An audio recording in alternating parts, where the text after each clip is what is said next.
It's Nolan. What's going on, beautiful people? It's the kid J Nolan here. Y'all know what y'all here for. I know what I'm here for. We gotta talk about Beyonce. We gotta talk about Cowboy Carter. The album just released this morning. Everybody's calling it an instant classic. I see some people out there trying to call it mid. I don't know if it's either one, to be quite honest. I gotta be real with y'all. I gotta sit and listen to the album a lot more before I can really determine how I truly feel about it. There's so much coming at you on this album, so much music, so many different forms of music, genre bending, right? People came into this thinking that this was going to be some sort of traditional country album, and I gotta say, although I'm not that well versed in the genre of country music, it does not feel like traditional country to me. It don't sound like no Garth Brooks, Taylor Swift, uh, Tim McGraw, none of that type stuff. You feel me? So luckily I've had a couple people that have been helping to bring me along into, what Beyonce is trying to do, all of the Celtic, the folk, you know what I'm saying, the bluegrass, all of those different things that are filling into the inspiration behind this album in the African and black roots, that we've kind of planted those seeds for some of these genres and some of these styles of music to come into existence.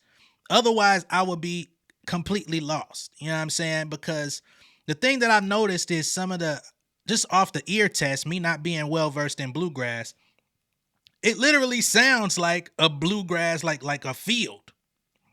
It sounds like the type of music you would hear when you're sitting on a grassy knoll, like a big hill full of grass.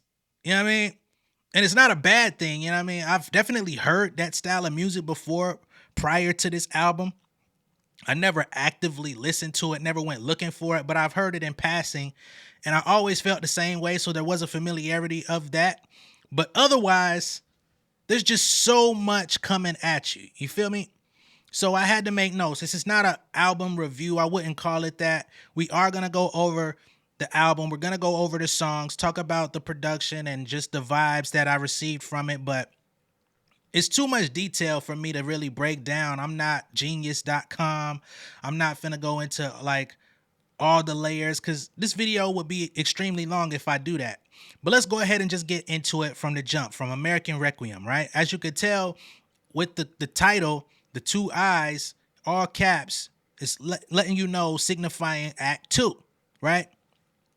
The intro to the album, it's got a lot of different elements, as I just stated, right? It feels sort of like a prayer. It sets the tone for change, letting you know that nothing ever really ends, right? Nobody really understand. Well, I won't say nobody. I didn't really understand where she was going with it. Of course, there was the signal of a change. I understood that. But in the song, she talks about taking a stand. Even with taking a stand, I was kind of waiting for her to address exactly what we were going to be standing for. It felt a little empty to me, to be honest. Sonically, it sounded good, but I was wondering where she was going. It was kind of a slow build. But then the last verse caught my ear, you know what I'm saying? Because it goes deeper into her background as the grandbaby of a moonshine man from Gaston, Alabama. I don't know all this history about Beyonce. I never really dug all that much into her personal life, her upbringing, or her ancestors and predecessors. You get what I'm saying? Goes into her roots in Louisiana, growing up in Texas, being told she spoke to country over time, learning to adapt and speak more proper, I guess you could say.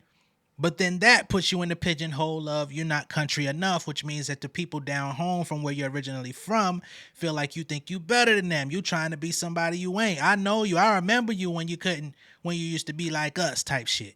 You feel me? And I think a lot of us can relate to that. Whether or not it's about being country, whether or not it's about blackness, right? Some people have mixed families, white father, black father, white mother, black mother, other race, Hispanic, anything, you know what I mean? Middle Eastern, Asian, whatever it may be. I think we all at some point deal with coming or knowing of some crowd, right? That may be where you come from, but then you go out and you learn other things. You decide your fate, where you want to go in life, and perhaps that may pull you away from your origins, and then they talking about you, right? But then you start going and leaning towards this new destination, and those that are already there feel like, oh, you're new here, new money, right? That's a big thing. Nouveau riche versus old money.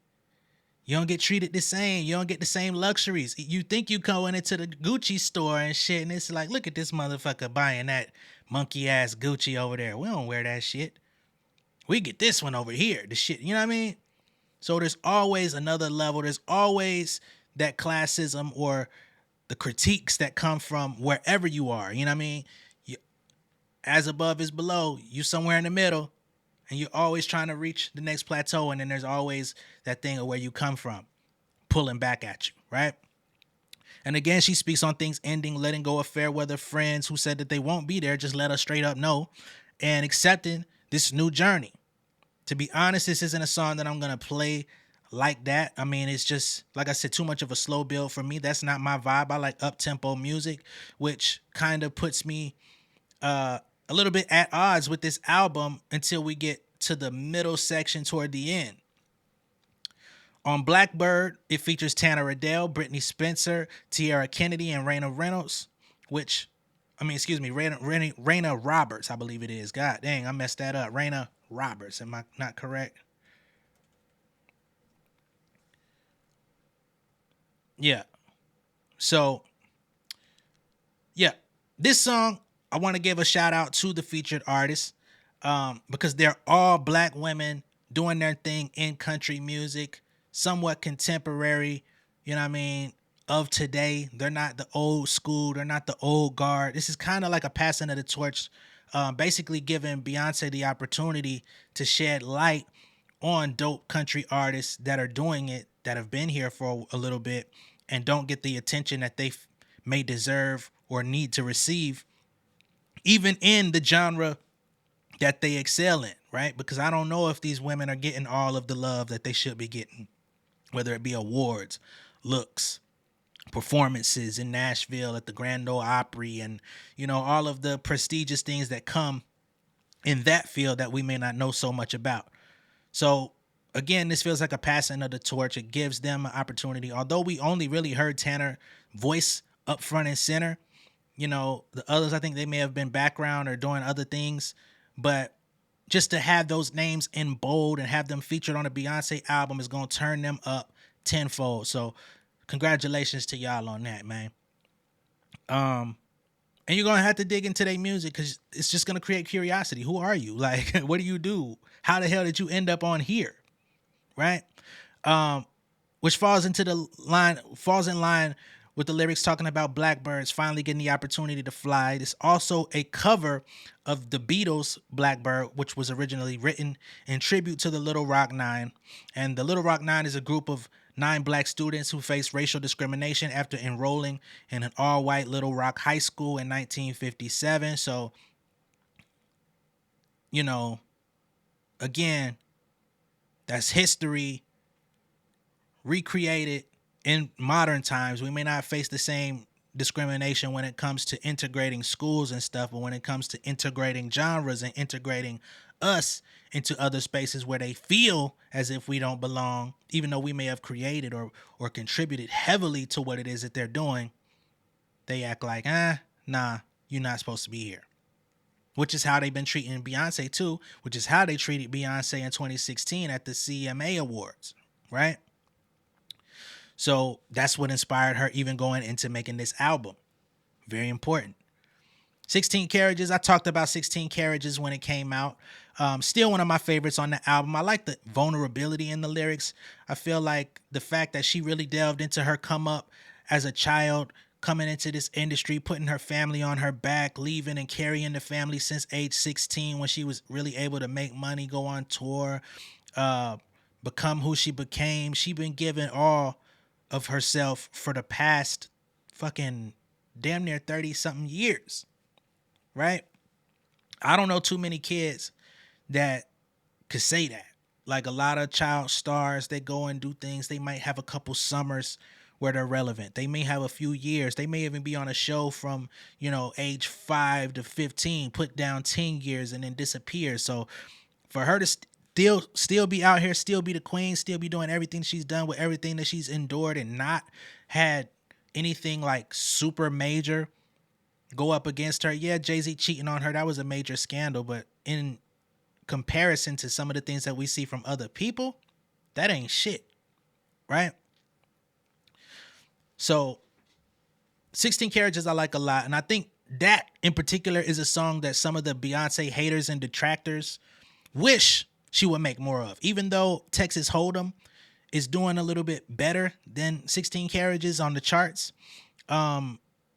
people always have talked about the fact that they don't relate to Beyonce. Now, not to say there's a lot of people that say that, but there's a sizable crowd of people that be like, she's impersonal to me. She seems fake. She comes across as this or that. And I think it's because of the, just the persona, the Beyonce, the Queen Bee, like the Jay-Z affiliation, because he's always been Mr. Untouchable. You get what I'm saying? So a lot of people out there just feel like, I don't know, tell me something, give me something more to cling on to. And I think 16 Carriages is the type of song that puts you in that mindset, or at least I would think so. Next up, we have Protector. Now, this features an intro from her daughter, Romy. Of course, the song is talking about motherhood and being the protector of her children. And it meant a lot to me, especially because I'm a new parent, and while I'm listening to the album and listening to this song specifically, I'm literally holding my son, trying to put him to sleep and comfort him and feed him all throughout the morning and stuff, while still trying to put my thoughts down on how this album is hitting me. So I definitely got hit with a string of emotions. I'm a new parent. It's my first child, probably my only child.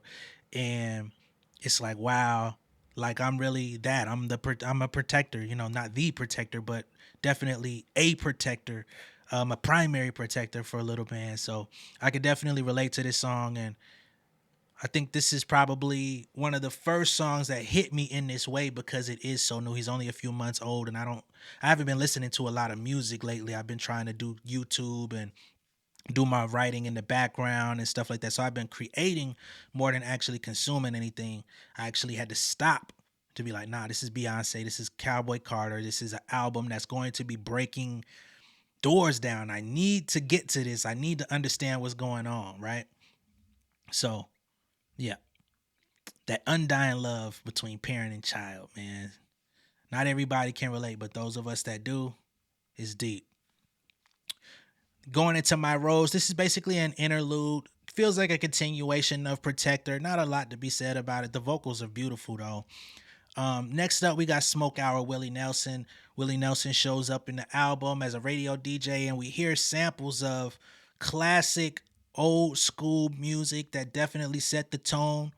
I like that they paid homage on this part. You heard Grinning in Your Face by Sun House, Down by the Riverside by Sister Rosetta Tharpe, Maybelline by Chuck Berry. Chuck Berry makes a couple appearances on the album, and Don't Let Go by Roy Hamilton. With Texas Hold'em, I also talked about that record when it came out. I don't want to go into it. You could actually go to my Texas Hold'em 16 Carriages video if you want. Next up, we've got Bodyguard. Now, Bodyguard feels like kind of a country pop country record. It kind of puts me into the space of, okay, we're kind of getting somewhere now. We're about to start getting a little bit more vibe, right? We set the tone. We gave y'all the homage. There's still more homage to come, but all right, we're starting to perk up a little bit. No Diddy.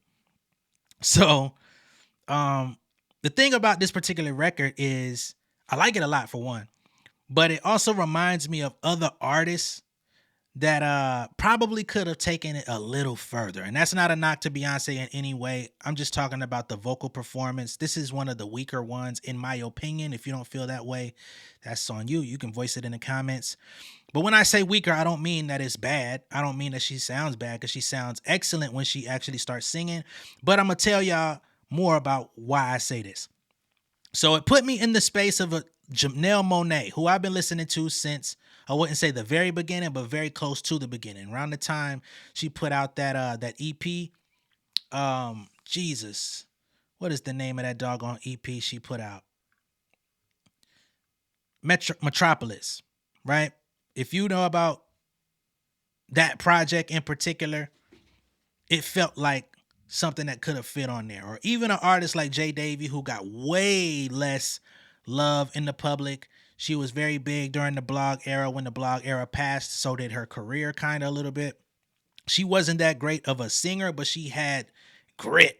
She had a vibe to her that was like made you pay attention. So I feel like those are two artists that could have taken this and given more of a visceral performance. I feel like based on the content of this Bodyguard record, Beyonce, when she was singing, it was just a little too pretty. And even with her talking about, I'ma go John Wayne on you or some shit, it was like, I don't believe it. That's not a knock to her. Some of y'all feel maybe like, nah, that was perfect. But for me, I gotta acknowledge what I like, what I love, and what I don't love so much. You know what I mean? I gotta be balanced. It's not a shot to anyone here personally. It's not a shot to Beyonce either. I mean, I care enough to do this video, and I care enough to give y'all updates on the album as it comes, whether it be features, whether it be this or that, album, song titles, whatever. We get to it.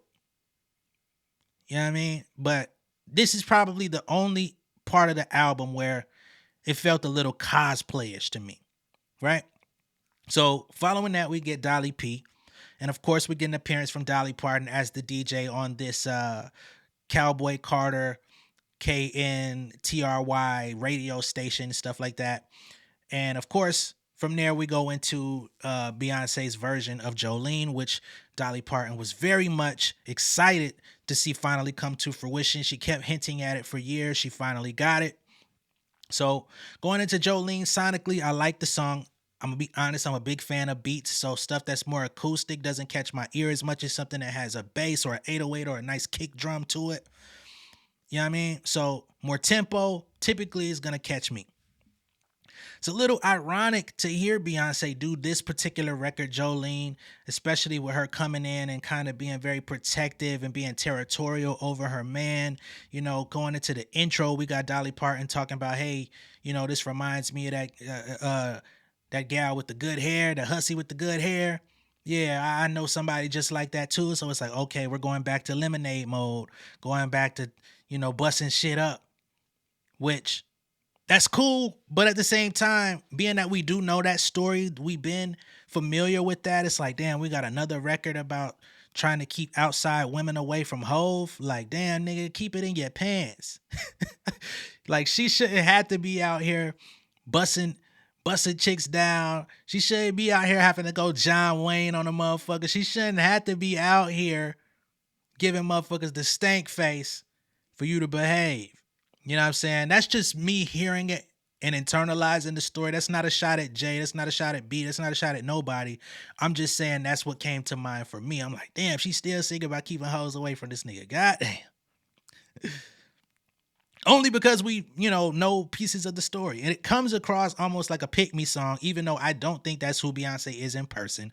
I don't think that's how she is in reality. In reality, I don't really think she gives two fucks what that nigga Jay do. Like, he could go fly across the country, go to another country, whatever, and she be doing her own motherfucking thing and may not check on his ass. You know what I'm saying? He may be checking in like, hey, I made it. She be like, all right, baby, let me go do what the fuck I'm doing. That's how she comes across to me. I don't know her personally. Just saying, she just comes across so nonchalant. Next up, Daughter. This was a very interesting listen. There was so much that it took me through, and it made me think, hey, bro, is she singing about clapping niggas on this song? Like, is this an ode to murder? Are we witnessing a crime listening to this shit? Like, are we sliding on ops? Damn. This was like so elegantly done though. Like, cause it sounded like in the first verse, she killed a woman. Then in the second verse, she said, how long can he hold his breath before he meet his death or something like that. So this nigga either was getting yoked out or drowned out under some water. I'm like, oh shit. Now she talking about she acting like a damsel in distress. The clothes too small to hide the scars and all that. I'm like, damn, what are we hearing here? I'm more like my father than come on, man. More like my father. I'm a cold-hearted killer. Damn, ain't no choir boys here. That shit had me fucked up. I ain't gonna lie. But the opera singing toward the end, fire. Didn't know she was really capable. I ain't gonna say I didn't know she was capable. I just never thought she would ever fuck with something like that or try it. You know what I mean? So that was a nice surprise as well. Going into Spaghetti, featuring Linda Martell and Shaboozey. This is a dope song. This is probably one of my favorites off the album. As y'all know, I'm a hip hop artist. I'm a rapper. I'm a songwriter. I get into the nuts and bolts when it comes to spitting. So we're gonna actually pull up the lyrics on this month in a second, but I do want to get into the fact that I hate that Swiss Beats had to make his presence known. I wish he could have stayed in the background. No ad libs, none of that. Right. That Virgo, this man, shut the fuck up, all right? Much love and respect to your Swiss Beats. Go back home to your family. Send the beats. Don't show up in the studio, okay? You know, because there was once upon a time when Swiss Beats would come on to somebody's song and do that whole energy. Showtime. Them days over with. We don't look forward to hearing that shit no more. He did it so much for niggas in the mid 2000s, going into 2000, like 2005 to 2012.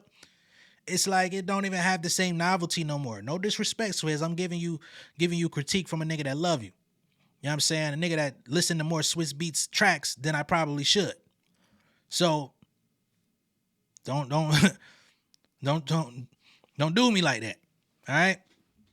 But shout out to Miss Linda Martell for talking about the restrictions and concept of genres, how we may feel confined by them. This was an opportunity for them to kind of take the country thing, flip it on his head, and just make a hard hip hop record in the midst of everything.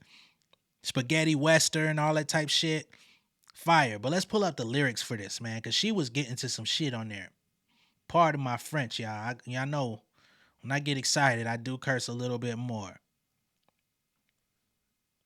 But please, let me do what I do. Because she come and get right to it, okay? She say, I ain't in no gang, but I got shooters and I bang. At the snap of my fingers, I'm Thanos, damn it. And I'm still on your head, cornrows. Or she said Thanos, I'm still on your head, cornrows. Damn it, damn it. They call me the captain, the catwalk assassin. When they know it's slapping, then here come the yapping. All of this snitching and all of this bitching, just a fishing expedition, dumb admission. She rhyme schemes is going. In the kitchen cooking up them chickens. Extra leg, but I ain't even trying to kick it. Extra leg on the plate, but I ain't trying to kick it with none of you motherfuckers, man. Get the from around me. Country, petty.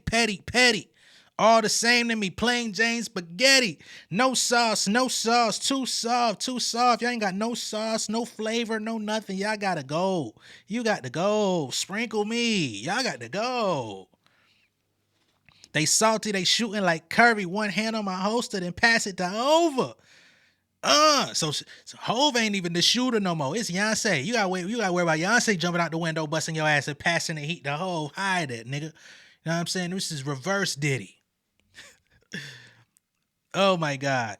Thought it was sweet when they was walking in the back door of the kitchen. Just hold on. Thought it was sweet when they was walking in the back door of the kitchen past the dirty dishes. Now we on a mission. Turn me to the opposition. I'm appalled about the proposition.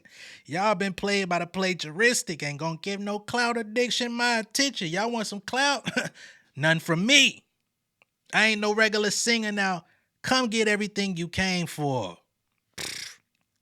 I ain't in no gang, but I got shooters and I bang. Ooh. She was getting busy on that motherfucker. Now, this Shaboozey guy, you know, he was doing his thing too. And Shaboozey makes 2 appearances on the album. Salute to him. This is like I never heard a dude. It seems he's been out since at least 2018. This is my first introduction to him. More power to him. He did his thing. But this definitely feels calculated. I don't know if he signed to Parkwood or if he signed to Rock Nation, but they definitely wanted to make sure he came and got his shine. Salute to that, though. You're blessed. We're not going to go through his lyrics. I just wanted to go through that verse. Crazy. When she rap, man, she be rapping better than the rappers and more captivating and interesting, and she can still do vocals and runs while rapping, man. That does it for me. 2 Most Wanted. Oh, man. duet with Miley and Beyonce. That's crazy. I wasn't excited to hear Miley Cyrus on here, not because I don't like her or that she can't sing. It's just that I still hold a personal hip hop grudge with her from coming into our shit when Mike Will made it, jumping on this shit, making a caricature of the shit, going on stage looking like Beetlejuice and shit. You know what I'm saying? Or with Beetlejuice, robbing thick ass, doing that damn shit they did. Then a couple years later, she want to talk about how hip hop is in such a bad place. She's embarrassed about how the music has devolved, and you was one of the main motherfuckers contributed to the fucked up part of it. Then you want to take your ass back to country music and do all this other shit. She's excellent at it, gotta say. Just don't like how you came in and played with the people. That's all. But it is one of the personal highlights of the album for me. It just has a certain authenticity to it that I appreciate. Them going back and forth. Beyonce, the performance that she gave on here. It feels country without being overwhelmingly country. It wasn't overemphasized. Some of the pieces on this album do feel like, yeah, let me make sure, you know what I'm saying? Let me make sure I cover my ground. You know what I mean? Cover all the bases to make sure that they don't criticize too much. But this just felt real. It felt right. You know what I'm saying? And it gives you a little bit of gospel too with the background vocals and stuff like that. So it captured me. Two Most Wanted. Levi's jeans. When I saw this one, I was like, when the last time we seen Beyonce wear some Levi's? Beyonce don't wear no motherfucking Levi's, man. I don't know what she wear, but I don't see her in no Levi's. You know what I mean? But that aside, I like the record. I could have lived without Post Malone on it. And it's not, again, it's the same shit. The same thing as Miley Cyrus. This motherfucker came up, and it's worse for him because he came in as a rapper. He came in calling himself White Iverson, right? And you look at him today, he looked like White MacGyverson. You know what I mean? Like, no connection, no more cornrows, no none of that type shit. Like, completely away. He want to become a goddamn country pop folk singer his damn self. And it's like, at the bare minimum, you should still pay homage to the motherfuckers that got you on the map. You were actually a rapper. You sung, but you were a rapper. You did songs with some of the biggest rappers you could ever find. And he also came out with the same shit talking about, man, I don't even want to be associated with that shit no more, man. It's embarrassing. Nigga, fuck you. With your good singing ass. Because he sounded dope. The other thing about this Levi's jeans joint is it kind of reminded me, not thematically, not lyrically, but just in general, it reminded me of 4 or 5 Seconds by Rihanna, Paul McCartney, and Kanye. And if y'all can remember that video they did, it was made fun of because it looked like a fucking Gap commercial. And I'm like, I'm sure they're going to use this for Levi's. For real. This is the commercial. This is the, mainstream without trying to be overly mainstream. But this motherfucker is going to be all over the place. Licensing checks to come. And of course, Levi's are closely associated with rodeo and cowboy shit. And, there's history about the belt loophole and all that good shit that goes into this. But overall, I just like the record. Okay. Then we got Flamingo. Crazy because I got stuck on Flamingo damn near all morning. Not because I just kept listening to it over and over, but more so because every time that I tried to really dig into it, I had to do something with my son and make sure he was good. So I kept having, I'm like, I don't want to go past this and not give it the listen that I'm supposed to. So I even had to look up what flamenco is, like a dance from Spain. Folklorish dance, which of course folklore, folk, the style of music and all of that we're hearing on the album. And the guitar licks definitely kind of reminded me of Spanish music. I have a little brother who's involved in music as well.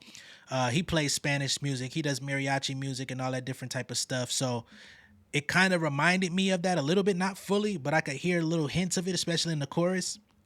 So I thought that was dope and interesting at the same time. I like the vocal arrangement on this one too. The melodies was stick in your head. And overall, before I even get to the end of this, I feel like what I like a lot about this album is that it challenges you. Like I said in the beginning, with all of these different genres, all of these different inspirations and influences that went into this, it makes you have to learn more about the underlying music that she's singing on. Because if you're just taking it at face value, you might be like, this is corny, this is lame, this ain't fun, I can't turn up to this shit, I can't ride out to this shit. But then if you go and look into more of that style of music, learn the roots of it, learn where it comes from, learn, about the lyrics and how people come up with what it is that they're singing about, it humanizes these genres of music and makes you feel like, it's kind of taking me on a cultural journey that I didn't know I needed. I feel like today everything is so monotonous. Everybody's trying to pull from the same shit, the same flows, the same 808s, the same rhymes. The singers are doing the same shit as the rappers doing what the singers doing. Everybody want to go on drills, this, that, and the third. And it takes away from actual exploration in music. I remember when I was coming up, me and my friends, we listened to so much different shit, whether it was just the nuance of, instead of turning on BET in the morning because they ain't play no fucking videos, you gotta go to MTV, you gotta go to VH1. You might see you might see fucking Green Day, you might see Guns N' Roses, you might see fucking, you know what I'm saying, Linkin Park, you might see Fall Out Boy. You finally get the Kanye video you was waiting on. You know what I'm saying? And although these different people that I'm saying don't fit into what I'm saying directly, I'm talking about just the musical exploration of, like, you couldn't just stick to one thing in my time, right? You could, if you just didn't think outside the box in a way. There's a lot of people that didn't make it out of the snap music era. They still listening to that. What the fuck wrong with you? But, I just like that this was kind of a nice break away, but still we got some contemporary in the mix at some point. So now we get to the contemporary. Yeah. One of my favorites from the album. And I just love when Beyonce does upbeat music. I told that numerous times already. I love when she flexes her vocals from the background. She's really good at doing BVs. She's really good at doing like ad libs and chants and stuff like that, and capturing just ear candy shit. Like, her voice is so versatile. She could do so much different shit. And again, this is another one that put me into that OG Janelle Monáe bag. Of course, it's a sample of Beach Boys and all this different other shit that they put in there. But it also gives me kind of like tightrope vibes. I'm like, ooh, this one, I wouldn't need Janelle Monáe to perform it. I would have on the other one. This one, it was perfect from Beyonce alone. I was like, yeah, this is what I'm talking about. Give me the shit where I can, at least do this. Right? Then we get the old Louisiana, once again paying homage to her family roots in Louisiana, sampling Chuck Berry's song, which is of the same name, a very short interlude. Then we get into goddamn Desert Eagle. Boy. Where the hell is the rest of this song? I don't know if change.org already got a motherfucking petition for this. But if y'all do, somebody send it to me so I can sign it from 5 different emails. We need a full version of Desert Eagle. Quit playing, Beyonce. Quit playing. You got this thing where you take some of your best songs and you only give us a little snippet of it. You know what I mean? You trying to play with folks and just put the tip in, pause. No Diddy. We need the rest of that song, man. That funk. She sounds excellent on funk, man. This ain't that fucking Bruno Mars gentrified ass 24K. I know a lot of y'all liked that Bruno Mars shit, and it was cool for the moment. It was upbeat, it was hype, it was swag, it was that almost Chicano funk. That's cool. I like that shit too. I spent time in Cali. I know what that is. But this that funkadelic. Beyonce giving us that funkadelic, that motherfucking, yeah, that Bootsy. Yeah, that Parliament. Yeah, Ohio players. Man, quit playing and give us the motherfucking full song. I know she got a deluxe or something coming. Give us the full song, man. Next up, we got River Dance. And as y'all can see, I'm getting more excited. The second half of the album definitely gives me, another vibe. More of what I be looking for. More of what I can turn on and be like, yeah, I could play this. I could add this to the playlist. I could get down with it. But it still kept it folk, still kept it bluegrass, but added more modern sounds with it. This is what I kind of expected more so for the entire album. Again, I understand that she had to cover a lot of bases, a lot of nuance. Not that she had to, but she wanted to, because delving into country, it's like she could have just went and made cookie cutter country music, stamped it, and there's a population of people that we still would have just went for it, listened to it. A lot of people would have said it was fire, but being that this is 5 years in the making, she really sat back and was like, nah, how do I want to do this? She was very strategic in how she did this, and I appreciate that. But for me personally, I need vibes, baby. I need bounce. You know what I mean? So, but again, I love that she paid tribute to so many different people and gave people their shine, and she did everything right, to be honest. Even if certain songs I don't love as much as others, she did everything right. This project is very lyrically dense, more so than all of her other catalog, which also made me spend more time like, all right, let me get away from the ear candy. Let me get away from the sounds and listen to what it is that she's saying. What is she actually singing about? Because when you go into like country and all of these different genres, the actual songwriting, what you're talking about, is extremely important, even more so than in hip hop, because I talked about that before, like how that's going. So I looked at the lyrics to River Dance. Even though it's not rap, it's like, damn, outside of that bounce on that shit, you know what I'm saying? Like, what is she really saying? Staring down the barrel of his gun, yes, he shot me down. I'm just going to read the lyrics. I died as someone brought me back to life, but never to my senses. Like, this is where, more figurative language is coming into the lyrics, which as a writer, you gotta appreciate. Staring down the barrel of my gun, yes, I shot you down. He cried the day he realized that lies were hidden in my kisses, right? So this nigga cried when it's like, damn, this motherfucker been lying to me. That's some real ass shit, because niggas don't forgive no lying ass female. You could cheat on the woman for 20 years. She get you back one good time, divorce. He was tangled in my arms. He was my mess, my ball of string. I would give him everything, my thunderstorm and second chances. To call a nigga your ball of string. You know what I'm saying? Like, you don't hear that. So, running through the river, we got that. But we fight, but we must make amends. Arrest me and read me my rights. I plan to steal your heart again on Saturday and Sunday night. So this kind of takes you back to Texas Hold'em, where it's like that weekend, that dance vibe, that, you know what I mean? That thing that they got going on. Wrap me around your little finger, wrap me around your wedding ring, your words, they take the shape my body makes, and ain't that the scary thing? So again, the lyrics, man, very well done. It's just a lot there. Simple, but effective. And again, figuratively speaking, more so than just spelling it out right. I love you. That's what motherfuckers be doing these days. Fuck out of here. Two Hands to Heaven. Now, Two Hands to Heaven. When I heard it, I said, is she talking about smashing on a pimp? Is she talking about smashing a pimp? Let's look up in the Arizona heat. Summer fling saw your bedside. Slip into my dreams every night. Be the good guy.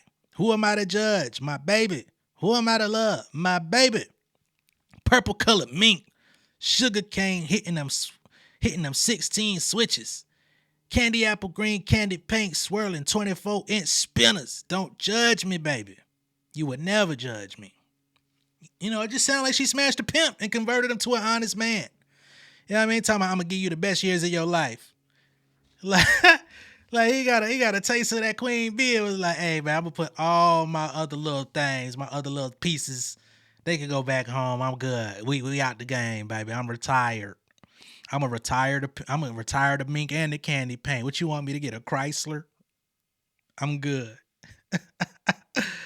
Oh, talk about the Chrysler Shat being, not that 300 shit. Yeah, so yeah, that's what I got from that. Dope song though. I like it, but it just had me chuckling a little bit. Then we get to the turn up. Tyrant. DA got that. DA got that dope. Definitely came through with that dope, with that bounce. We need that bounce. You know what I'm saying? I just wish she would give us this vibe, this Tyrant shit. I wish she would just bottle that up, take that lightning in a bottle, make an EP out of it. We want 808 Beyonce. We want 808 Beyonce. We want rap Beyonce. We want BK. Y'all see my fist tighten up like my. That's what the people need, man. I understand you doing history lessons, reclamations, and you know what I mean. And I'm here for that. But before you leave, before you hang your hat, please give us 808 Beyonce. This song feels like everything Chloe has been trying to do for the past 2 years and not succeeding. Chloe is amazing. Chloe is talented. Chloe is cute girl. She got all the package. She has it, but she ain't B.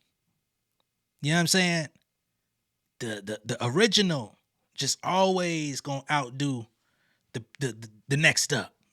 You know what I'm saying? But this record felt like everything she was trying to do on that album.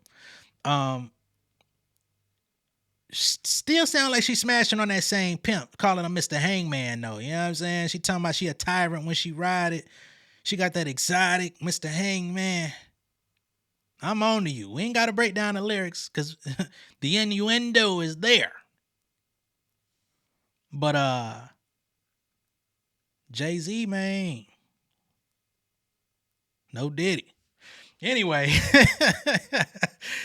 Dolly Parton gets some more love on here too. Shout out to that. Making a couple appearances. Then we get into Sweet Honey Bucking. Shaboozey, here we are again. You lucky mother effer, man. To say you got 2 appearances, 2 features on a Beyonce album, you calling home. You definitely, hey, they say, nothing to cancel Christmas about. That's something to cancel Christmas about. For sure. Okay? Again, Rock Nation, I don't know which one of y'all motherfuckers invested in this nigga. But y'all definitely got your money's worth on this one. The song has 3 acts, similar to the album trilogy that Beyonce's working on. Me personally, I really like Bucking Part 3. You know what I mean? Act 3 on this record. Clearly, my bias is showing, but this is part of my campaign.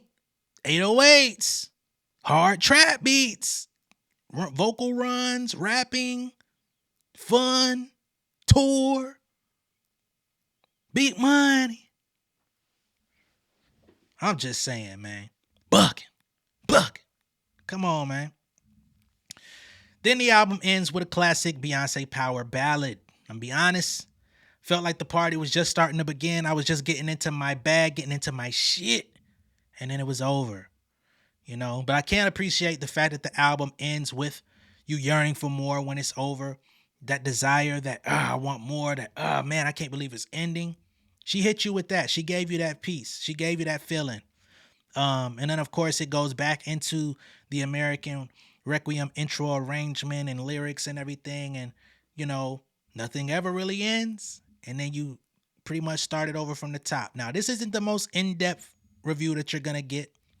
You could go to Pitchfork. You could go to any website that's talking about all this stuff. This is my impressions. This is what I'm receiving off of, you know, just listening and trying to balance everything I have going on in my situation while listening to the album, trying to take it in. Like, man, I gotta talk to the people about this, man. They've been waiting on this. I've been getting comments on other videos like, hey, I'm waiting on the Beyonce. I'm like, shit, we ain't gonna talk about the track list. We're gonna get to the album.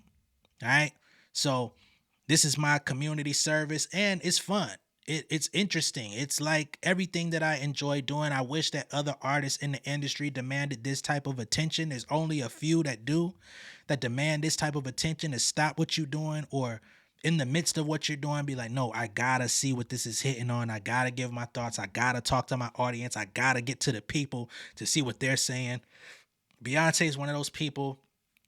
Kendrick Lamar is one of those people. Kanye used to be one of those people. Unfortunately, he's not today, even with that #1 album, even with the #1 song.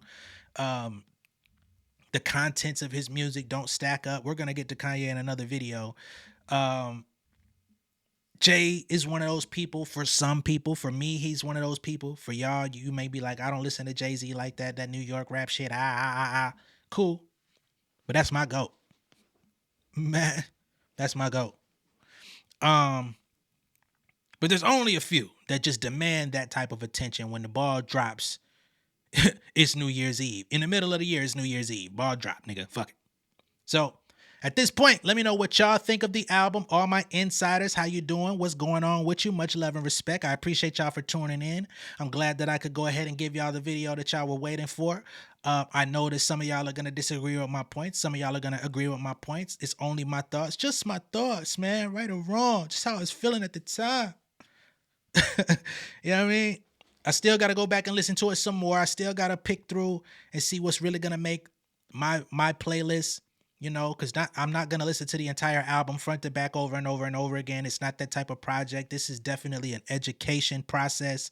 This is definitely something more than just making an album and putting it out for easy listening consumption. And I think that's the point. I think that she succeeded in that. And I really want to dig and delve deeper into what this creative process was like. I hope that we get a documentary on this. Like, having a documentary on her doing the tour and recording, you know, Renaissance is great, but we need documentary on this. Like, how, why, who, where, details, studio sessions, warm-ups, yodelay, all that shit. Like, we need more of that. You know what I'm saying? To get into the lore, get into the world and story building. That was like, why is this so important to you at this time right now today? Right? And of course, Act 3 is still up for debate what that's going to look like. It seems like she's going to reclaim another genre. The natural progression would be rock and roll, because we know our roots in rock and roll. We know that shit got stolen from us. Of course, we heard Chuck Berry show up a couple times in this album, which could be alluding to the next act, of course. Seems like the natural progression, as I said. She could give us a curveball, but I think that's where we're going next. Let me know what y'all think down below in the comments. Be sure to like and share this video. If this is your first time seeing me on YouTube, go ahead and subscribe to the channel. Become an insider if you're not an insider yet. The hell you waiting on, man? We got more to come, and I will see y'all very shortly. Much love and respect. I'll be back with more content today. Peace. King of my city and cul-de-sac. Coming out swinging like soldier rag. Leading my people like quarterback. Boy, I study this shit, I'm an almanac. Had to get up and grind. Knowledge is booming, I'm here to apply. Came with the chip and the dip, it just single the mind. We finna do more than survive. I need my check. Spinning the block for the gouda. We hitting the jeweler to flood out the net. We don't do beef for computers, I'm straight out the sewer. We come when you rest. Niggas be looking perplexed, so keeping my foot on their neck. No map, I trust my gut for the quest. But drama, I'm fully abreast. I was ready for years and they doubted me. All of a sudden they tell me they proud of me. I been dropping these haters like calories. Cross them out, I came back with some boundaries. Stand for my honor, but too raw, no corner. Packing the stick with a drummer. Wanna catch my bad, won't fumble. I done came too far to be humble.